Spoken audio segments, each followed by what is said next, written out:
Well, I think that's enough tomfoolery from me. I should have told you a joke, but what I'm going to do is I'm going to lie about this next act. This next act I have never seen before. I don't know how good he is, but I know that he turned down Friday night, was it Friday night? Or Saturday night at the Apollo to be here. Oh, good. So, no pressure, because, you know, it's only Hammersmith. Your next act, George Overington. Woo! Hey, got that right, Well, I can confirm that's a lie because I wouldn't be at Friday night at the Apollo because I work at Age UK on Fridays. So just to establish a mood going into this, I'm really, really regretful I didn't bring a hat out tonight because I'm fucking freezing outside. So imagine wearing arseless chaps outside and then apply that sensation to your head. That's how I feel. And it's really annoying being in a room with people who all have really great hair. It's like, you've got great hair, you've got great hair, maybe not you. You've got great hair.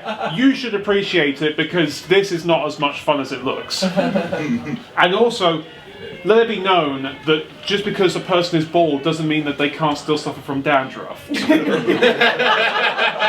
me, some days I look like a Christmas pudding with powdered sugar on the top of it. On the matter of health and hygiene, I had to go and get something at Boots this morning, something that I did not know existed until today. It was called anti-fungal mouthwash. What? Yes, I have mouth thrush. It's never ever something you would imagine would existing. Like, there's no such thing as toe herpes or ear gonorrhea. I really hope that there's no such thing as syphilis nasal spray, because then you would have to be getting penicillin poppers. It's also really a tragic thing to imagine that I'm a virgin and I already have a transmittable STD. That's not fair! It's like, what's going to happen next? I'm going to find out that I've gotten AIDS from masturbating. But I genuinely had to go and get this stuff this morning because, like, it really irritates the tongue. Imagine having an itch that will not go away on the tip of your tongue. It's absolute hell.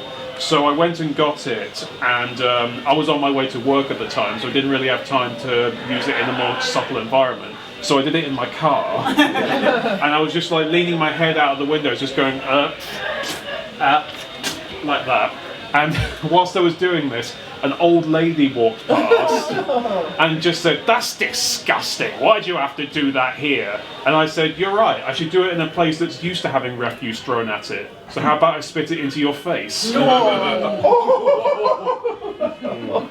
It was a pretty harsh one, yes. Although the most disturbing part is when I said that, she seemed to be kind of excited about the prospect. So I think after that story, it's pretty clear I'm not going home with any of the ladies here tonight. Unless there's such a thing as a mouth condom. So I will have to say that my set's probably going to be a little bit short, and once my set's over, I'm going to have to dash because I'm parked on double yellows outside. So I'll be gone so fast that even rats are escaping a... I'm the first one to get tongue-tied. That'll be the herpes. That'll be the herpes, exactly. But no, it's like, I'll be out of here so fast that even rats escaping a sinking ship will be going, "Man, this guy's quick."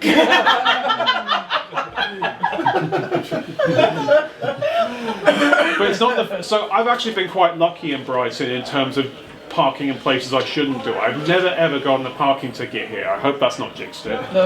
But last time I did it was when I went to the Nude beach here. Has anyone ever been to the Brighton Nude beach? One person has.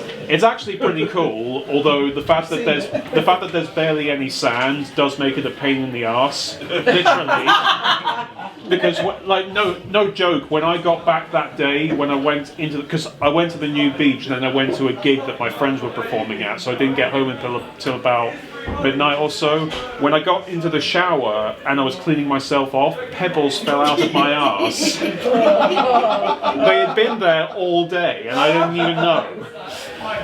But it is a really cool place to go, and it feels incredibly liberating. But the downside is that, as is traditional with Brighton, the parking is an absolute nightmare, and I just didn't feel like having to park at like the marina to then walk to the Nude beach, so I cheated and parked on the double yellows right in front, which was fine, but then it made me think to myself, if a traffic warden comes up to my car, I'm going to have to confront them naked. So just imagine that. It's like, hey, what are you doing to my car? And then he just goes, nothing. I printed the ticket, but I'm not putting it on the car. I'm putting it on you to cover you up. Penalty charge, minute indecency. That was a bit of a slow burn, that one. Much like the mouth thrush. But it is just a lot of fun to be able to do those kind of things. Like, I will not be afraid to admit I'm a colossal pervert. So it's kind of fun to be able to do something that just makes it feel like everyone's acknowledging the fact that they're also a colossal pervert. And it's just a little bit more, you know, free and just a little bit more pure than masturbating to the most fucked up porn I can find on the internet all night long. But even with that, it's not hurting me and it's not hurting anybody else, so I might as well just do it. Which, that would be a really weird Nike advert, wouldn't it? Just do it. Masturbate to incest porn.